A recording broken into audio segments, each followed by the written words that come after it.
Thank you, Program Director.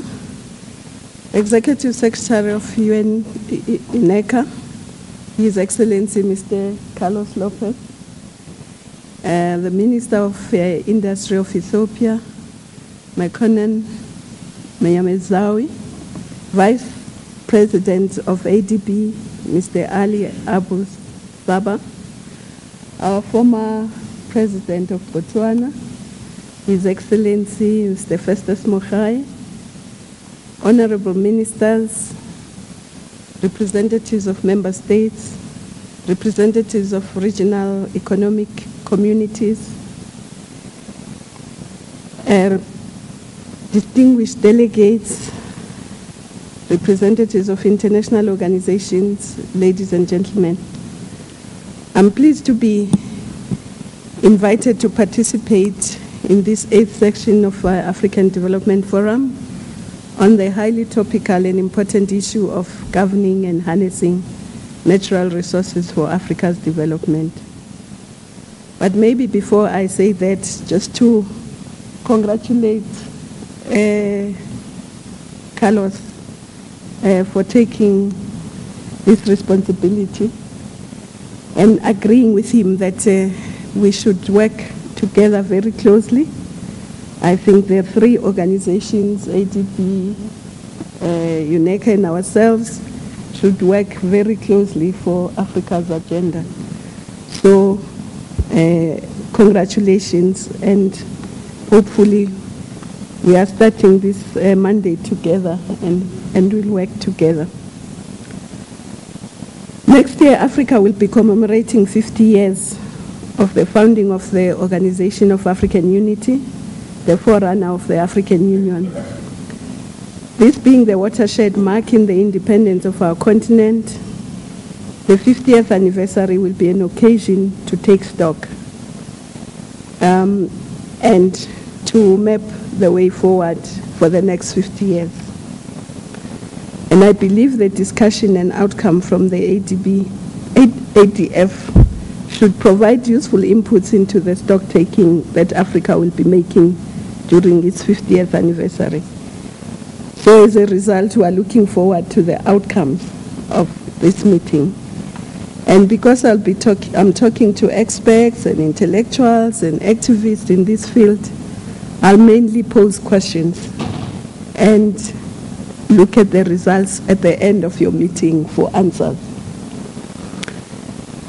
Distinguished delegates, the importance of natural resources to Africa's history and to its future cannot be overemphasized. We were colonized because of our natural resources. Our current status in the global economy is defined by our natural resources, and our future will be determined by the manner in which we utilize our natural resources. Just to show that Africa has always been concerned about the questions that we are asking today, in 1965, the Ghanaian President Kwame Nkrumah said, I quote, "Her earth is rich, yet the products that come from above and below her soil continue to enrich not Africans predominantly, but groups and individuals who operate to Africa's impoverishment. Even the present very inadequate surveys of Africa's natural resources show the continent to have immense untapped wealth. If Africa's multiple resources were used in her own development, they could place her among the modernized continents of the world. But her resources have been and still are being used for the greater development of overseas interests." I close quote. The question I would like to pose is, how far have we moved from this situation? And if we have moved, why are we not meeting the MDGs? Why are we still so poor? But of course, the next generation of OAU leaders, again, at the adoption of the Lagos Plan of Action in 1980, reflected upon this matter when they noted that, I quote, "Member states are unable to exercise meaningful and permanent sovereignty over their natural resources," close quote. And of course, they agreed that they must address this matter as we are doing today. And therefore, ideas from this meeting should therefore help all of us and the decision makers to assess the state of affairs today. It should help to chart a path to the future in which Africa uses its natural resources productively and sustainably to its benefit and that of its people. A future where the use of natural resources leads to Africa's development. A future that claims an equal and dignified place in the global community of nations. So, as we address the challenges that Africa faces today with respect to the utilization and management of our natural resources, we must address such issues as the ownership of these resources. Yes, the resources are physically located on our continent and in our countries, but do we really own them? The question, what should be the right balance between foreign and national ownership of resources, and how do we get there? I agree that private sector is very important in the extraction of these natural resources, but are we getting the full benefit that we should be getting in the present arrangement? And we should also ask a question of how much of our resources should we be giving away, and how much should we be conserving for our needs in the next 50 years or even next 100 years? What are the conditions under which our people work in these industries? And how do they compare to the conditions in similar industries in other regions? Our people being adequately compensated for the work they do? And how come poverty continues to be endemic? And of course, I agree with Carlos when he says some of the headlines in Marekane talk about Marekane. They don't talk about the London Mining Company and the conditions under which the workers work, which were the underlying cause of the workers going on strike in the first place. And I think these are the issues that we should be addressing as we look at this industry in its totality. So how can we change this situation? In most of our countries today, the natural resources are simply being extracted and exported unprocessed. As a result, there are neither backward nor forward linkages established to expand the whole economy and grow jobs. It also means that we are denied the benefit of value addition and higher returns for our resources and industrialization of our economies. Distinguished guests and ladies and gentlemen, what about the impact of resource extraction on our environment? How much do we compel the resource extraction industries to respect and restore the environment during and after their activities have ceased? How do these activities impact on the health and lives of our people and host communities? How do we deal with those who commit environmental crimes but enjoy the protection of powerful mother countries? We saw what happened in the Gulf of Mexico, but how can we ensure that similar corrective measures happen on our continent for similar catastrophes? What legal frameworks exist to address these situations? Are they adequate?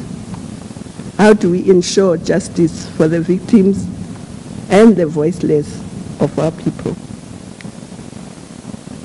Africa is endowed with extensive forest resources, which provide a major source of energy supply, promotes rural agriculture, and enhances land productivity through the maintenance of soil fertility and minimizing soil erosion.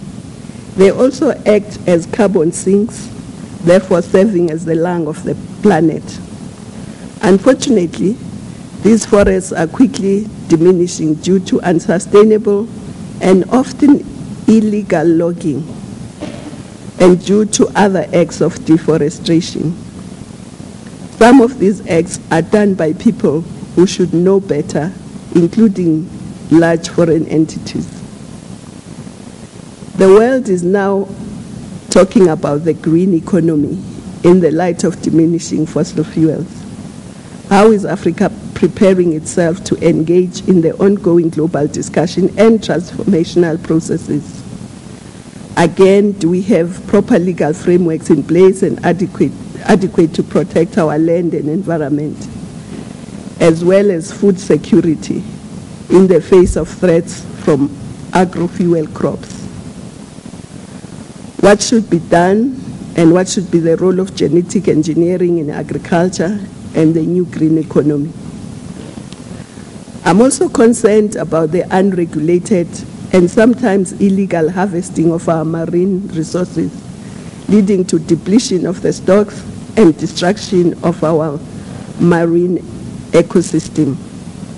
How do we protect our long coastlines, and how do we ensure that our people and countries receive full benefit from the exploitation of these resources? Africa is also fortunate to have expansive and fertile land and is capable not only of supporting agriculture and food security of our people, but also of exporting surpluses. We need to preserve this land and use it sustainably.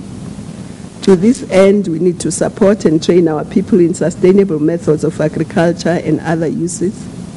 We must also ensure that our people are not deprived of the land by foreign interests that have the capacity to acquire large tracts and are often used for non-food crop productions. Furthermore, we must ensure that our people working on foreign-owned farms work under humane, fair, and beneficial conditions. Distinguished delegates, ladies and gentlemen, there are many more important issues and questions that should be asked and answered to help our continent to harness its natural resources for the development of Africa and its people. I'm sure a lot of those questions you'll be asking and answering during the workshops. I must, however, note that Africa's greatest and most valuable resource is its people. We have a vibrant and youthful population. Our human resource, whether mine workers, entrepreneurs, scientists, engineers, biologists, farmers, and fisheries, but the common thread that links all of other resources, because without the human resources, there is nothing you can do to any other resource. It is therefore important that we spend some time on discussing how we can harness their energy and resourcefulness, how we can skill them, capacitate them, especially the youth and women, to enable them to be fully involved and participate effectively in all of the aspects of management and in the value chain of our natural resource utilization. And of course, the day we are able to utilize our natural resources for the benefit and development of Africa, we will be able to address most of the other challenges, whether they be health, education, housing for our people, and more importantly, jobs for our people, industrialization of our continent. I therefore wish you fruitful deliberations and look forward to reading the results of your deliberations. Thank you.